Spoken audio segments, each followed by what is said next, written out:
আধুনিক বিজ্ঞান সুস্থ থাকার জন্য কত নিয়মই না শেখায়। কিন্তু জানেন কি, ১৪০০ বছর আগেই আমাদের নবীজি সাল্লাল্লাহু আলাইহি ওয়াসাল্লাম সুস্থ থাকার সেরা ফর্মুলা দিয়ে গেছেন। সুস্থ থাকার প্রথম নিয়ম হল পরিমিত খাওয়া। নবীজি সাল্লাল্লাহু আলাইহি ওয়াসাল্লাম বলেছেন, পেটের ১/৩ খাবারের জন্য, ১/৩ পানির জন্য এবং বাকি ১/৩ শ্বাস-প্রশ্বাসের জন্য খালি রাখো। দ্বিতীয় নিয়ম, সবসময় বসে এবং ৩ ঢোকে পানি পান করা। দাঁড়িয়ে দ্রুত পানি খেলে লিভার ও কিডনির ক্ষতি হতে পারে, আর বসে ধীরস্থিরভাবে পানি পান করা হজম প্রক্রিয়াকে ভালো রাখে।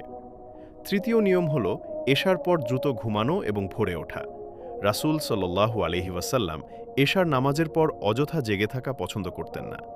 তাড়াতাড়ি ঘুমানো এবং ভোরে ওঠা আমাদের হার্ট ও ব্রেনকে সুস্থ রাখে। আসলে ইসলাম কেবল ইবাদতের ধর্ম নয়, এটি একটি পূর্ণাঙ্গ জীবন ব্যবস্থা। এই সুন্নাতগুলো মেনে চলুন, সুস্থ থাকুন।